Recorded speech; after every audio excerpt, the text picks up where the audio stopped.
ফাইন্নাহা তুরাদ্দুবু feel আখিরাহ। কবর জিয়ারতের মাধ্যমে মন অন্তর আখিরাতের সাথে লেগে যায়। যখনই কবরের সামনে সালাম দিবেন, দোয়া করবেন, তখন অবশ্যই মনে এই কথা উকি দিয়ে যাবে যে আমার একসময় কবরে শোয়া লাগবে। মন আখিরাতের সাথে লেগে যায়, এজন্য বারবার কবর জিয়ারত করো। ওয়া তুজাহিদু ফিদ দুনিয়া, দুনিয়া থেকে মনটা দূরে সরায় নিয়ে যায়। যখনই কবরের কাছে যাবে যে একসময় তো মরাই লাগবে, কি এই দুনিয়া, চিন্তা আসে কি আসে না? আলহামদুলিল্লাহ, আলহামদুলিল্লাহ নাস্তাঈনুহু ওয়া নাস্তাগফিরুহু ওয়া নু'মিনু বিহি ওয়া নাতাওয়াক্কালু আলাইহি ওয়া নাউযু বিল্লাহি মিন শুরুরি আনফুসিনা من يهده الله فلا مضل له ومن يضلله فلا هادي له ونشهد أن محمدا عبده ورسوله أما بعد فأعوذ بالله من الشيطان الرجيم بسم الله الرحمن الرحيم يا أيها الذين آمنوا صلوا عليه وسلموا تسليما اللهم صل على سيدنا ونبينا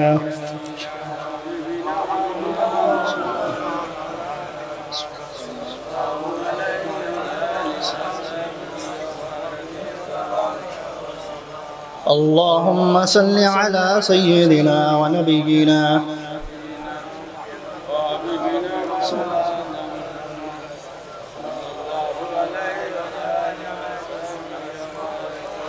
اللهم صل على سيدنا ونبينا وشفيعنا وحبيبنا ومولانا محمد صلى الله عليه وعلى آله وأصحابه وبارك وسلم.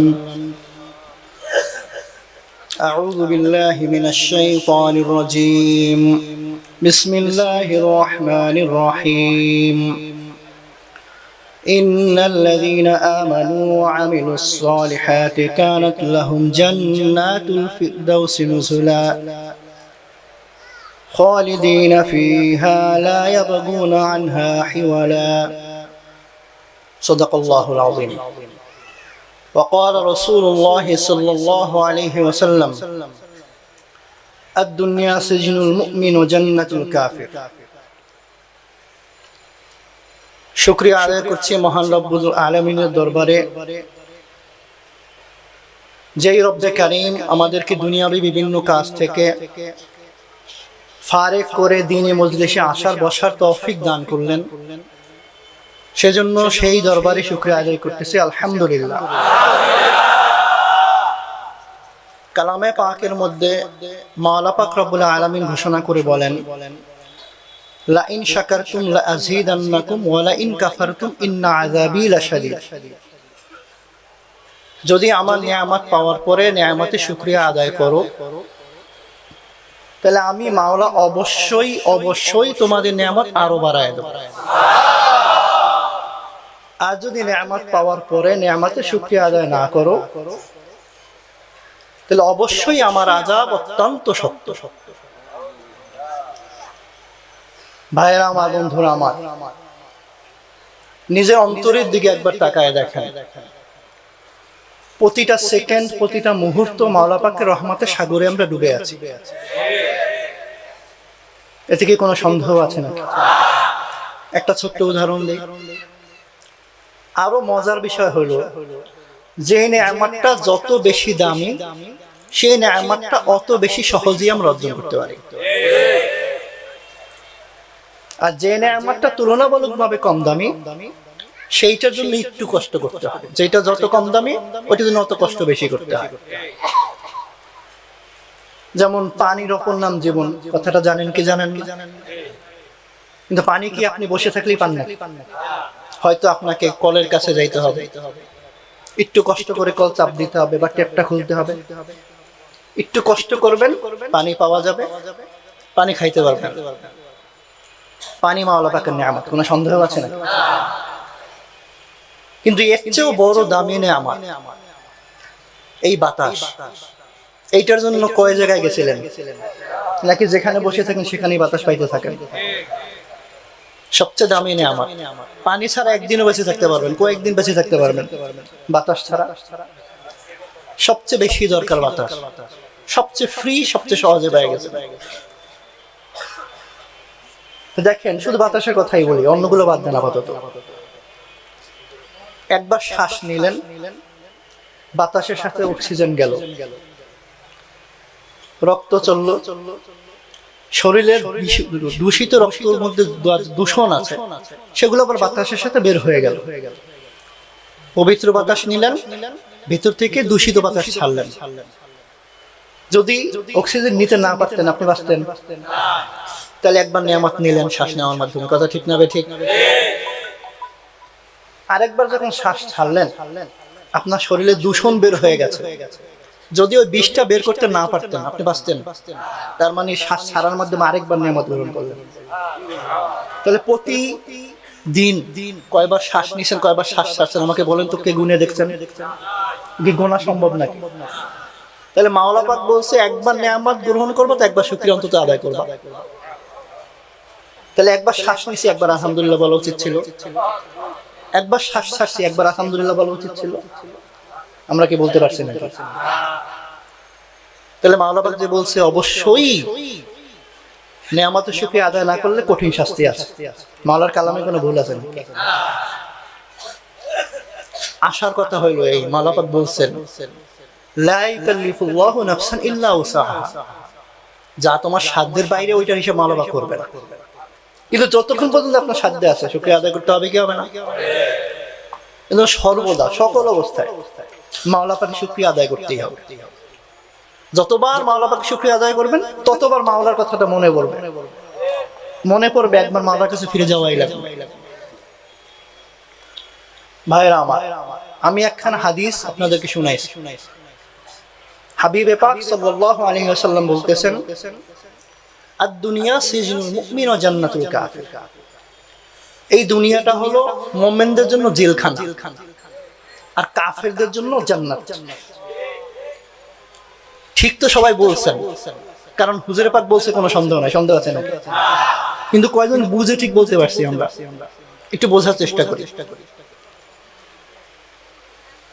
কেন বোঝার চেষ্টা করা দরকার? কারণ দুনিয়ার হালাতের দিকে যদি আমরা তাকাই, তাহলে মুমিন আর কাফিরের অবস্থা প্রায় একই রকম লাগে। যদি কাফেরদের মধ্যে পাহলওয়ান শক্তিশালী মানুষ থাকে, মুসলমানদের মধ্যে আছে না? তাহলে শক্তির দিক দিয়ে হিসাব করলে মুসলমানদের মধ্যেও আছে, কাফেরের মধ্যেও আছে। আবার যদি ধন সম্পদের দিকে তাকান, তাহলে মুসলমানদের মধ্যে যেরকম কোটিপতি আছে, কাফেরদের মধ্যে নাই। আবার যদি অসুস্থতার দিকে তাকান, তাহলে হসপিটালে গিয়ে দেখবেন ওখানে মুসলমান রোগীও আছে, কাফের রোগীও আছে। তাহলে দুনিয়ার হালাতের দিকে তাকাইলে কাফের আর মুমিনের হালাত বরাবর মনে হয়। তা হাদিসে কি বলতে চায় বুঝে তো আসতেছে না। এটা বোঝার জন্য আগে কিছু মাওয়াত বোঝা লাগবে, কিছু উসুল বোঝা লাগবে। সেগুলো হলো মুহাদ্দিসিন ইকরাম বলতেছেন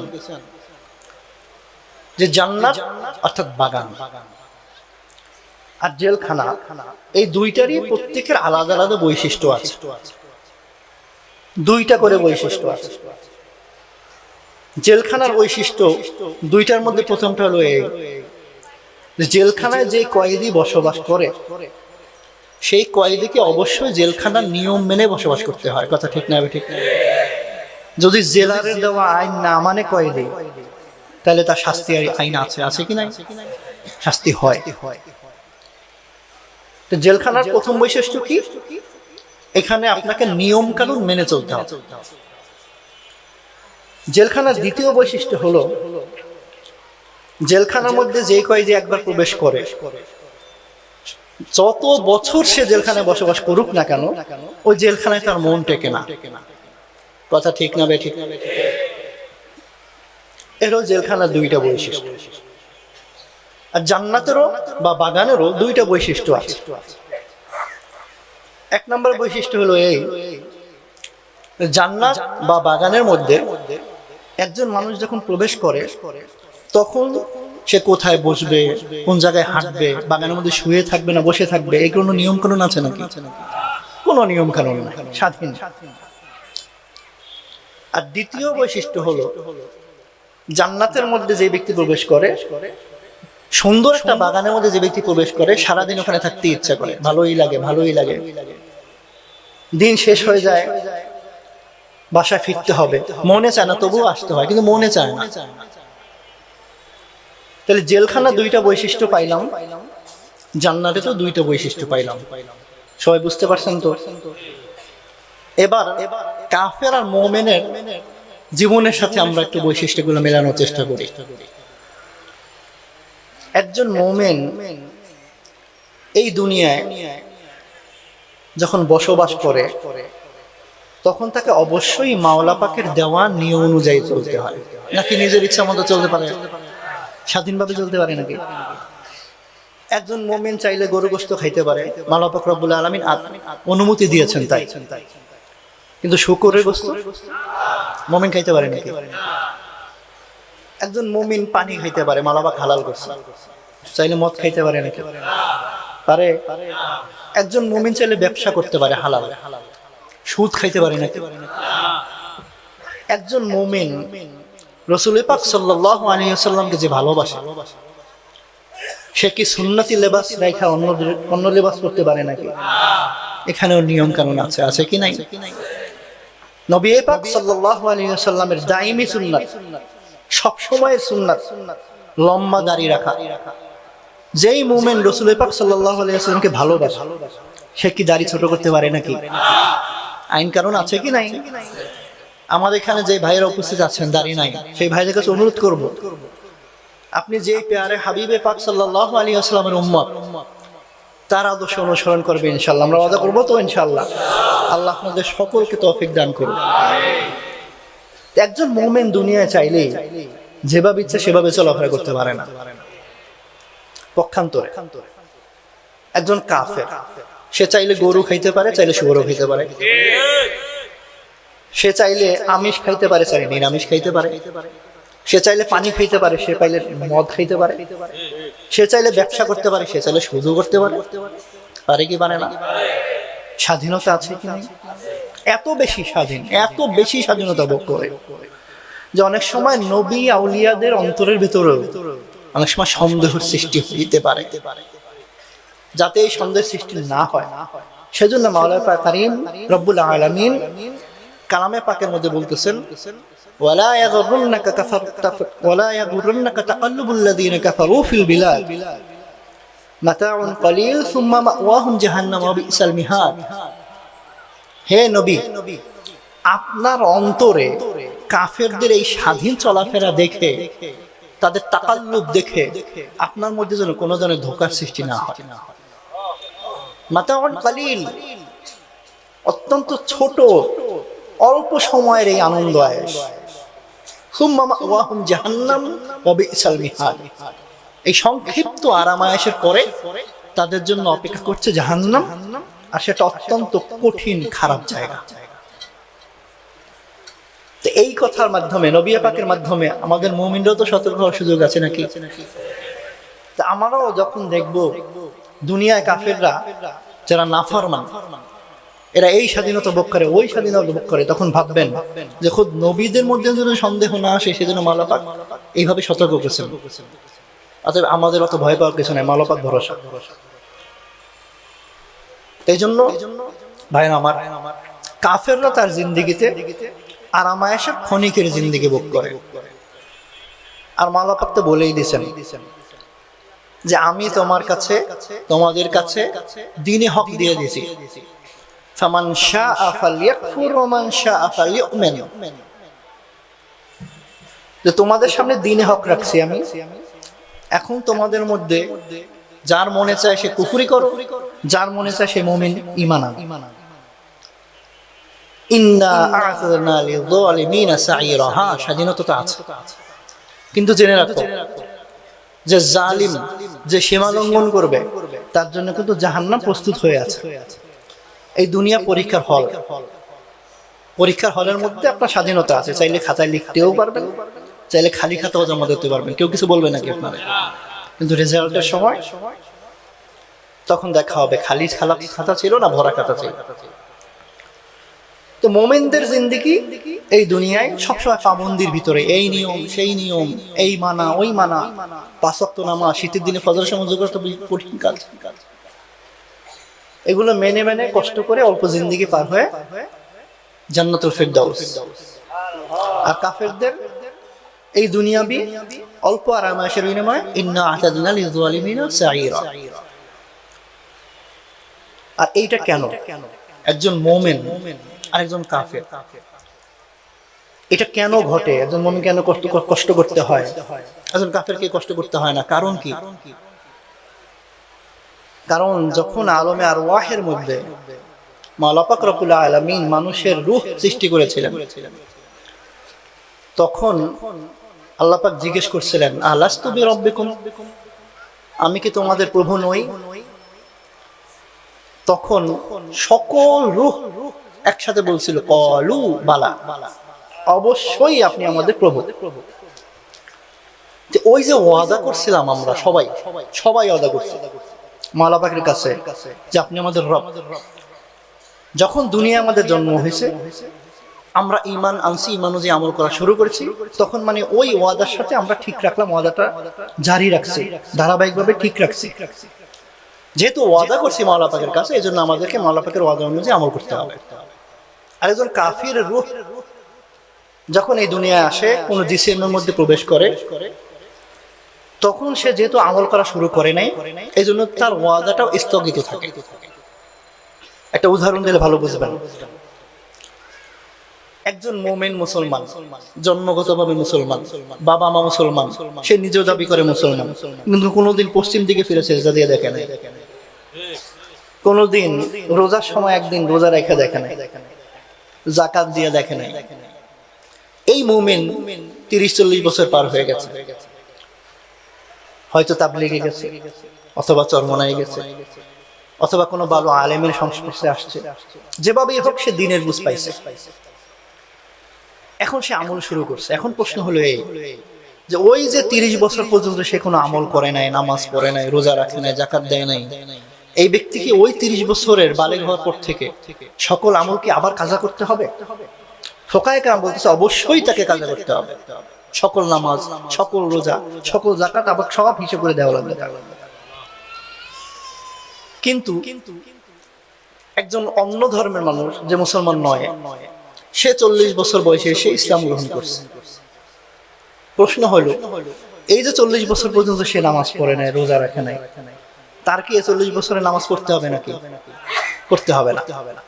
এই হলো পার্থক্যটা, যে মুমিনরা ওই যে আলাস্তু বিরাব্বিকুমের ওয়াদা দুনিয়া বসে ধারাবাহিকভাবে ধরে রাখছে, সেজন্য তাকে পালন করতে হবে। একজন কাফের ধরে রাখে নাই, এই জন্য যখন নতুন করে শুরু করছে তখন থেকে পালন করতে হবে। এই ওয়াদার কারণে একজন মুমিনকে কষ্ট করতে হয়। তো আমরা জেলখানার একটা বৈশিষ্ট্য নিয়ে আলোচনা করছি, কোনটা? নিয়ম কানুন মানতে হয়। মনে আছে তো নাকি ভুলে গেছে? জেলখানার আরেকটা বৈশিষ্ট্য ছিল, জেলখানায় একটা কয়েদি যত বছরই বসবাস করুক না কেন, তার দিল টেকে না। মুমিনের দিকে তাকান, একজন মুমিনের দিল এই দুনিয়ায় যত বছরই সে বসবাস করুক, 80, 90, 100 বছর, যত বছরই সে বেঁচে থাকুক, তার দিল মাওলা পাকের সাথে মোলাকাত থাকে সব সময়, কখনো দুনিয়ার সাথে লেগে থাকে না। কখন মাওলা পাকের কাছে যাবে এই তার ফিকির। হুজুরে পাক সাল্লাল্লাহু আলাইহি ওয়াসাল্লাম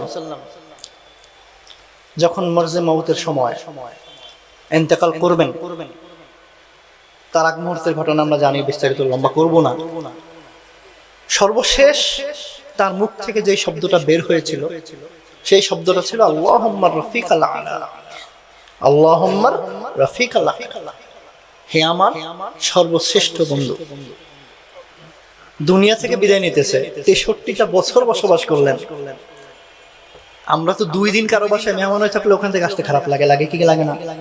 তা 63টা বছর বসবাস করলেন এই দুনিয়ায়। যাওয়ার সময় তার মন রয়েছে মাওলা পাকের কাছে, দুনিয়া 63 বছরের দুনিয়া ছেড়ে যাচ্ছেন, কোন আফসোস নাই? এই রাসূল পাক সাল্লাল্লাহু আলাইহি ওয়াসাল্লামের কথা। তিনি বলছিলেন যে আমাকে আপনি ইওয়ানে বালার সাথে সংযুক্ত করে দেন মাওলা পাক রব্বুল আলামিন।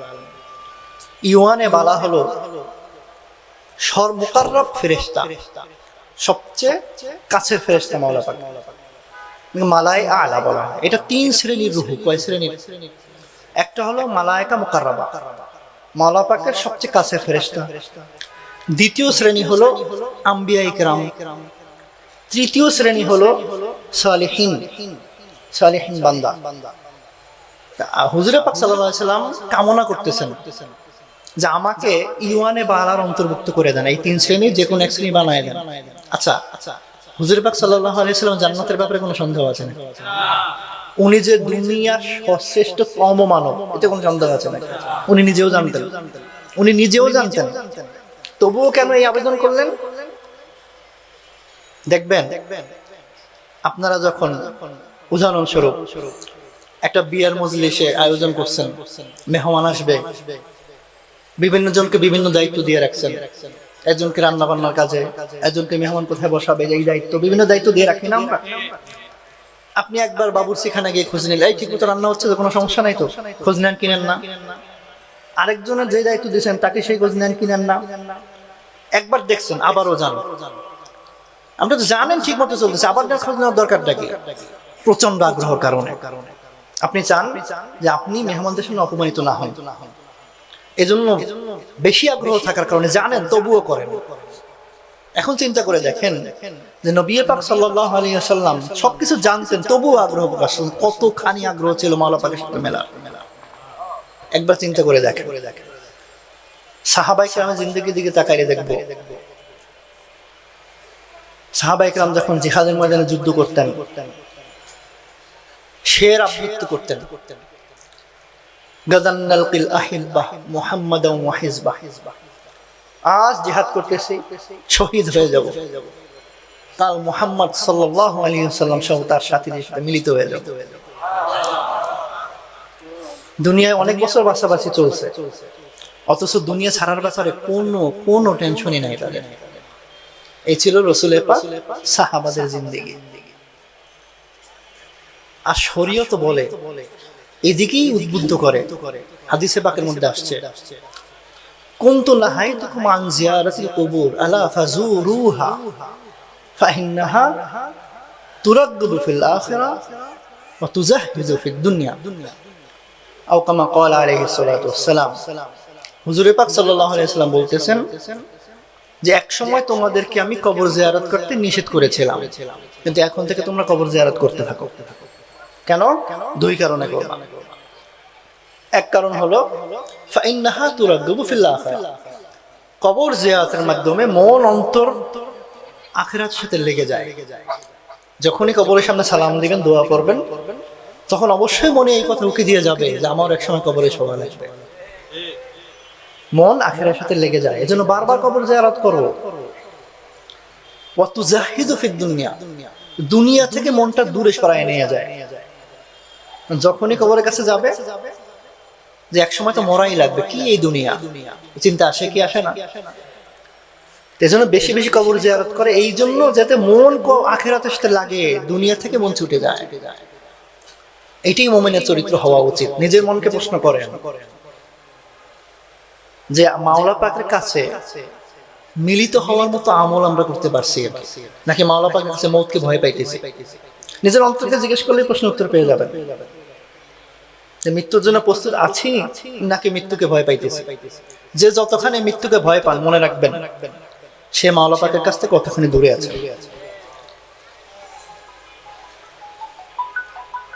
তো জান্নাতের বলছিলাম জেলখানার 2টা বৈশিষ্ট্য, একটা হলো জেলখানায় কোনো নিয়ম কানুন মানতে হয় না, আরেকটা বৈশিষ্ট্য ছিল জেলখানায় কখনো কয়েদি মন টেকে না। এবার মুমিনের জিন্দেগির দিকে দেখেন যে একজন মুমিনের মধ্যে, জীবন জিন্দেগির মধ্যে ওই জেলখানা 2টা বৈশিষ্ট্য আছে কি নাই? মুমিনের দিল দুনিয়া টেকে নাকি? জেলখানার একটা বৈশিষ্ট্য পেয়ে গেছে। মুমিন এই দুনিয়ায় নিজের মন মতো চলে না, মাওলা পাকের পাবন্দি অনুযায়ী চলে, নিয়ম অনুযায়ী চলে। আরেকটা বৈশিষ্ট্য পাইছেন। এবার কি হাদিসের অর্থ বুঝতে পারছেন যে মুমিনদের জন্য কেন দুনিয়াকে জেলখানা বলা হয়েছে? আর কাফেরদের জিন্দেগির একটা অংশ পাইলাম যে জান্নাতে একবার ঢুকলে কখনো নিয়ম মানতে হয় না। কাফেররাও দুনিয়ায় কোনো নিয়ম মেনে চলে না, স্বাধীনভাবে চলে। আরেকটা বৈশিষ্ট্য ছিল জান্নাতে, যে জান্নাতে একবার ঢুকলে আর বের হইতে ইচ্ছা করে না। মনে আছে তো? দেখেন মাওলা পাক রব্বুল আলামিন বলতেছেন, ওয়া ইয়াওয়াদু আহাদুহুম লাউ ইউআম্মারু আলফা সানা ওয়া মা হুয়া বিমুজাহজিহি মিনাল আযাবি লাউ ইউআম্মার।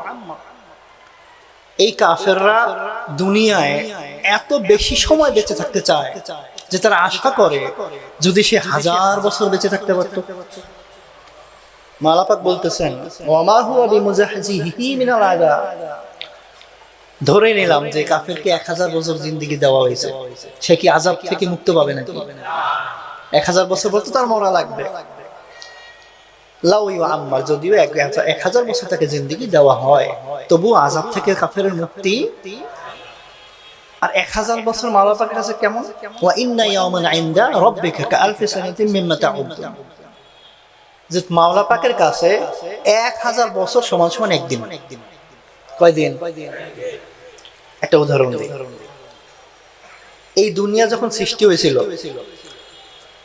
তার আগে, সৃষ্টি হওয়ার আগে এই দুনিয়ায় দুইটা জিনিস ছিল না। কয়টা জিনিস ছিল না? একটা ছিল সময়, সময় বলতে কিছু ছিল না। আরেকটা হলো জায়গা, জায়গা এবং সময় বলতে কিছু দুনিয়া সৃষ্টির আগে।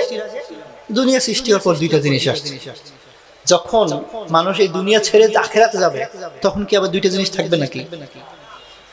তাহলে মাওলা পাকের কাছে 1000 বছর, 1 লাখ, 1000 কোটি বছর কি কিছু হয় না।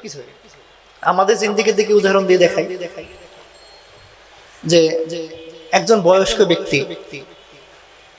ধরেন একজন জুয়ান ব্যক্তি, 30-35 বছর বয়স, তাকে জিজ্ঞেস করা হয়, ভাই এই ছোটবেলা থেকে 30 বছরের জিন্দেগি কেমনে পার করছো? বলবে যে ভাই সেদিনও তো রাস্তায় ক্রিকেট খেলতাম, এখন জিম্মাদারি আসছে, কাজ করি, কিভাবে যে পার হয়ে গেল 30টা বছর।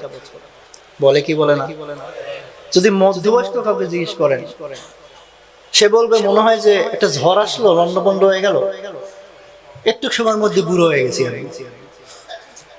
আর অতি বৃদ্ধ ব্যক্তিকে বলবে চোখের পলক খালছি, সময় শেষ। এরকম বলে কি বলে না? অর্থাৎ সময় পেছন দিকে ছোট, সময় পেছন দিকে কি, সামনের দিকে লম্বা। যদি চিন্তা করেন যে আপনাকে একটা পুরস্কার দেওয়া হবে 50 বছর পর, তখন মনে হবে ও আল্লাহ 50 বছর। আর যদি 50 বছর আগে কোনো পুরস্কার পেয়ে থাকেন, তখন মনে হয় তো সেদিন পুরস্কার পাইছি। কথা আমি বুঝায় বলতে পারতেছি? তার মানে পেছন দিকে সময় থাকে ছোট, সামনের দিকে সময় থাকে লম্বা, রাবারের মতো। একটা 1 ইঞ্চির রাবার টান দিবেন 1 ফুট হয়ে যাবে, ছেড়ে দিবেন। তার মানে সময়টা রাবারের মতো সামনের দিকে টানা অবস্থায় থাকে, আর রাবারের মতো পেছন দিকে ছাড়া অবস্থায় থাকে। তা মাওলা পাক বলতেছে কাফের, নাফরমান, 1000 বছর বাঁচতে চাও, আযাব থেকে কি মুক্তি পাবা নাকি? এবার দেখেন জান্নাতের বা বাগানের দুইটা বৈশিষ্ট্য বলছিলাম। একটা ছিল ওখানে কোনো নিয়ম কানুন নাই। কাফেরের জিন্দেগিতে কোনো নিয়ম কানুন আছে নাকি? আর দ্বিতীয় বৈশিষ্ট্য হলো এখান থেকে যেতে মন চায় না। কাফেরও 1000 বছর বাঁচতে চায়, পারলে 1,00,000 বছর বাঁচতে চায়, দুনিয়া ছাড়তে চায় না। তাহলে জান্নাতে যে দুইটা বৈশিষ্ট্য, কাফেরের জিন্দেগি পাওয়া গেল কি গেল না? তো এই জন্যই এইটাই হলো হাদিসের অর্থ, আর দুনিয়া সিজনুল মুমিন ওয়া জান্নাতুল কাফির। এই দুনিয়াটা মুমিনদের জন্য জেলখানা, কাফেরদের জন্য জান্নাত। সবকিছুর কিন্তু একটা বিপরীত চরিত্র থাকে। সিলের মতো আমরা যে রাবার স্ট্যাম্পে সিল মারি, সিলের লেখাগুলো উল্টা থাকে, লক্ষ্য করছেন? যখন কাগজে কালি লাগায় ছাপ্পা মারেন, তখন সোজা হয়ে লেখাগুলো পড়ে। তো সব জিনিসের একটা উল্টা রিয়াকশন থাকে। এই দুনিয়ার উল্টা রিয়াকশন কি? আখিরাতে গেলে যারা জান্নাতে ছিল তারা যাবে জাহান্নামে, সহজ হিসাব। আর যারা জাহান্নাম মানে জেলখানায় ছিল তারা যাবে জান্নাতে, সহজ হিসাব। তা আখিরাতে পয়সা পাল্টায় যাবে, পয়সা উল্টায় যাবে। তখন কি হবে? মাওলা পাক রব্বুল আলামিন ঘোষণা করতেছেন, ইন্নাল্লাযীনা আমানু ওয়া আমিলুস সলিহাতি কানাত লাহুম জান্নাতুল ফিরদাউসি নুজুলা। যে ব্যক্তি ঈমান আনার পরে আমলে সলেহ করবে সেই ব্যক্তিকে আমি মাওলা পাক রব্বুল আলামিন অসংখ্য জান্নাতুল ফিরদাউস দান করব। জান্নাত, জান্নাত শব্দের বহু বচন, একটা দুইটা না, কতগুলো দেবে সেটা মাওলা পাকই জানে। কিভাবে দেবে? নুজুলা, মেহমানদারি হিসেবে। নুজুলা এই কথাটা একটু বলি। দেখেন, কাউকে কিছু দান করার বা কিছু দেওয়ার চারটা অবস্থা হয়। কয়টা অবস্থা হয়? যেমন কোনো ভিক্ষুক আপনার কাছে কিছু চাইলো, আপনি তাকে একটা টাকা দান করলেন, এইটা একটা দান করা। এই দান করার মধ্যে কোনো ধরনের সম্মানের সম্পর্ক নেই, বরং ইহানাতের সম্পর্ক আছে। অর্থাৎ যেই ব্যক্তি টাকা নিল ভিক্ষুক, সেই ব্যক্তি ছোট, যেই ব্যক্তি দান করলো সেই ব্যক্তি বড়, এরকম একটা ভাব থাকে। কথা ঠিক না? ঠিক না? মাওলা পাক কাউকে ছোট বানায় নাই, কিন্তু আমরা এই ধরনের ভাব নেই। দ্বিতীয় দান করা হলো কেনা বেচা। আপনি দোকানে গেছেন, 1 কেজি চাল কিনছেন, টাকা দিচ্ছে দোকানদার, আপনাকে 1 কেজি চাল দিল, বিনিময় আপনি দিলেন টাকা, সেই দিল চাল। আদান প্রদান, এখানে আপনি তাকে টাকা দান করছেন, সে আপনাকে চাল দান করছে, এইটাও দান হয়েছে। কিন্তু এই দানের মধ্যে কোনো ধরনের সম্মানের সম্পর্কও নাই, কোনো ধরনের অসম্মানের সম্পর্কও নাই। তৃতীয় পর্যায়ে দান হলো কাউকে হাদিয়া দেওয়া। আপনি একজনকে ভালোবাসেন, তাকে আপনি কিছু হাদিয়া দিয়েছেন, বাসায় গেছেন, ফলমূল নিয়ে গেছেন, এই হাদিয়াটার মধ্যে সম্মানের সম্পর্ক আছে। আপনি তাকে শ্রদ্ধা করেন, ভালোবাসেন, সেজন্যই তো তাকে হাদিয়া দিয়েছেন নাকি? এখানে একটা সম্মানের সম্পর্ক আছে। চতুর্থ প্রকারের দান করা, চূড়ান্ত পর্যায়ে সম্মানের বহিঃপ্রকাশ, সেটা হলো মেহমানদারি করা। মেহমান যদি বাসায় আসে, আপনি জানেন মেহমান 1, 2, 3 পদের বেশি খাইতে পারবেন, 8, 10 পদ করেন কি করেন না? যত বড় মেহমান, যত বড় আয়োজন, খানার পদের সংখ্যাও তত বেশি। আমার শ্রদ্ধেয় ওস্তাদ হযরত সাইদ আহমদ পালনপুরি দামাত বারাকাতুহুম, ওনার মুখে একটা ওয়াকিয়া শুনছি, একটা ঘটনা শুনছি। দেওবন্দে একজন চেয়ারম্যান ছিল, তো উনি কখনো ভোটে দাঁড়াইতেন না। মানুষের কাছে এত বেশি জনপ্রিয় ছিল যে ওনার মোকাবেলায় কেউ দাঁড়াইতই না। জোর করে ক্ষমতা নেওয়ার মতো কোনো বিষয় নাই, ভালোবাসা এটা জোর করে নেয় নাই উনি ক্ষমতা, ওনাকে লোকজন ভালোবাসত, এই জন্য অন্য কেউ দাঁড়াইতো না, এত জনপ্রিয় ব্যক্তি। কিন্তু মুখে ছিলেন খুব তাজা ব্যক্তি, মুখের উপরে কথা বলে দিতেন। একবার কি হয়েছে, এক কালেক্টর আসছে, কালেক্টর থাকে না এলাকায়, ট্যাক্স কালেক্টর, পুরা জোনের জিম্মাদার উনি। আসতে পারে উনি এই পদ সেই পদ, অসংখ্য পদ রান্না করছে। তখন কালেক্টর ভদ্রতা হিসাবে বলি না আমরা, ভাই এত পদের দরকার কি ছিল, বলি না আমরা ভাই, বেশি পদ করলে বলি তো। তো কালেক্টর সাহেব এরকম ভদ্রতা দেখাইছে, ভাই এত পদের কি দরকার ছিল? তখন উনি উত্তরে বলেন, मैं जानू कि तू ये नहीं खा सकता। দেওবন্দের ভাষাটা এরকম যে আমি জানি তুমি এটা খেতে পারবে না, লেকিন ये बड़ा इज्जत तेरी, তোমার সম্মানার্থে এটা আমি করছি। যেটা বলতে চাই যে মেহমানদারির দান এটা সর্বোচ্চ সম্মানের দান। আর নুজুলা শব্দের অর্থ হলো মেহমানদারি করা। তো মাওলা পাক রব্বুল আলামিন বলতেছেন যে যেই মুমিন ঈমান আনার পরে আমলে সলে করবে তাকে আমি জান্নাতটা দেব এমনি এমনি না, মেহমানদারির ভিত্তিতে দেব। এর চেয়ে বড় দান আর কিছু হইতেই পারে না। মাওলা পাক রব্বুল আলামিন প্রত্যেকটা শব্দের মধ্যে রহস্য আছে। জান্নাতুল ফিরদাউস সবচেয়ে বড় জান্নাত, এই শব্দের অর্থ হলো আলাল জান্নাত। ফিরদাউস শব্দ ফার্সি, এটা আরবি শব্দ নয়, মুআররাব হয়েছে, আরবির মধ্যে ব্যবহার করা হয়েছে। যেমনি ভাবে বাংলা ভাষায় অনেক বৈদিক শব্দ আছে না, এরকম। ফিরদাউস শব্দের অর্থ হলো আলা, উচ্চ। জান্নাতের যে একটা থেকে একটা ক্লাসিফিকেশন হয়, এইটা কিন্তু এইটার চেয়ে ওইটা বড়, এইটার চেয়ে ছোট, এই ভিত্তিতে নয়, বরং কোনটার চেয়ে উঁচু সেই বিচারে। জান্নাতুল ফিরদাউসের উপরে আর কোনো জান্নাত নাই। এরকম স্তরে স্তরে 8টা জান্নাত, সর্বনিম্ন জান্নাত যেটা সবার নিচে থাকে। তো মাওলা পাক রব্বুল আলামিন সবচেয়ে উঁচু জান্নাত দেবে। কয়টা দেবে? জান্নাত অসংখ্য অসংখ্য। এরপরে মাওলা পাক বলতেছেন লা ইয়াবগুনা আনহা হিওয়ালা, ওই জান্নাত থেকে জান্নাতীর মন কখনো ছুটবে না। বলছিলাম না যে জান্নাতের বৈশিষ্ট্য। প্রশ্ন জাগতে পারে যে মাওলা পাক বলছে না খালিদিনা ফিহা, ওই জান্নাতের ভিতরে আজীবন থাকবে। প্রশ্ন আসে যে বারবার বারবার একই কাজ, একই জান্নাতে থাকা, একইভাবে থাকা, বিরক্তি হবে না? মানুষ বিরক্তি আসবে না? মাওলা পাক বলতেছেন লা ইয়াবগুনা আনহা হিওয়ালা, কখনো মন ছুটবে না, কখনো না। হাদিসে পাকের মধ্যে একটা ওয়াকিয়া আসছে। হুজুর পাক সাল্লাল্লাহু আলাইহি ওয়াসাল্লাম বলতেছেন জান্নাতের মধ্যে প্রতি সপ্তাহে একটা বাজার হবে। ওই বাজারে কোনো পণ্য সদাই বিক্রি হবে না, ওখানে বিক্রি হবে ছবি। কি বিক্রি হবে? বাজারটার নাম হলো সুকুল হুসন, সৌন্দর্যের বাজার। সেই বাজারে জান্নাতি পুরুষরা যাবে, গিয়ে দেখবে থরে থরে সাজানো অসংখ্য ছবি আর ছবি। জান্নাতি দেখবে এই ছবিটা না ওইটা, পছন্দ করতে থাকবে।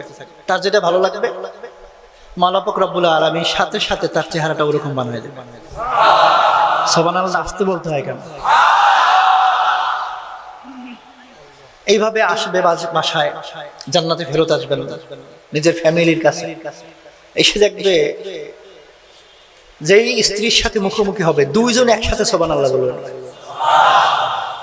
অর্থাৎ পুরুষের চেহারা এত সুন্দর হয়েছে যে মহিলা সুবহানাল্লাহ বলে ফেলছে, আর জান্নাতি বাসায় এসে দেখে তার বউয়ের চেহারা এত সুন্দর হয়েছে তার মুখ থেকে সুবহানাল্লাহ বের হয়ে যাবে। পুরুষ বলবে কি ঘটনা, আমি তো মানে সুকুল হুসনে গেছিলাম, সৌন্দর্যের বাগানে গেছিলাম, তোমার কি হয়েছে, তুমি এত সুন্দর হইলা কেমন? সে বলবে যখন পুরুষরা গেছিল বাজারে তখন মাওলা পাক আমাদের উপর জান্নাতের রহমতের বৃষ্টি দান করছে, আমরা একটু ওই বৃষ্টিতে ভিজছিলাম, সুন্দর হয়ে গেছে। এখন বলেন যখন সৌন্দর্যে প্রতি সপ্তাহে পরিবর্তন ঘটবে, কোন ধরনের মনের মধ্যে বিরক্তির ভাব আসবে না? আসতে পারে না। জান্নাতি বসবে খাইতে, তার খাইতে মন চাইবে ধরেন আঙ্গুর, আসে বলছে আঙ্গুর সামনে হাজির, জান্নাতি খাবে। কিছুক্ষণ পর বলবে আমার বেদানা খাইতে ইচ্ছা করতেছে, আসলো বেদানা। কিন্তু জান্নাতি দেখবে তার সামনে আবার আঙ্গুরই আসছে, বলবে কি ব্যাপার, একটু আগেই তো আঙ্গুর খেলাম, আমি চাইছি বেদানা, বেদানা দাও। বলা হবে আগে তো খান, আগে জিনিসটা খান। জান্নাতি খাবে আঙ্গুর, স্বাদ লাগবে বেদানা। বৈচিত্র্য আর বৈচিত্র্য, বৈচিত্র্য আর বৈচিত্র্য। মাওলা পাক বলতেছেন ওয়া উতু বিহা মুতাশাবিহা ওয়া তুই বিহি মুতাশাবিহাত, জান্নাতের মধ্যে একই রকম দেখতে জিনিস বারবার আনা হবে কিন্তু তার বৈশিষ্ট্য হবে আলাদা। তো এই যখন ঘটনা ঘটবে জান্নাতে, কি জান্নাতে যাইতে মন চায় নাকি? এই যখন হবে জান্নাতের বৈশিষ্ট্য, তখন সেই জান্নাত থেকে মন ছুটবে নাকি? কখনো ছুটবে না, কখনো ছুটবে না। আমাদের তো মন 3 দিন বিরিয়ানি খাইলে, 4th দিন ভাত না খাইলে মন ভরে না, ভরে নাকি? কিছু কুলাঙ্গার আছে যাদের 1 বছর সংসার করার পর আরেকটা বিয়ে করতে মন চায়, স্ত্রী পাল্টাইতে মন চায়।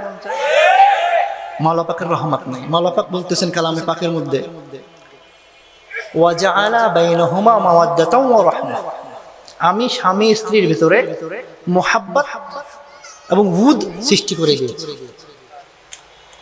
উদ শব্দটা উদি অর্থ করতে হবে, কারণ মুহাব্বতের চূড়ান্ত সীমায় যেই জিনিসটা থাকে সেটার নাম উদ।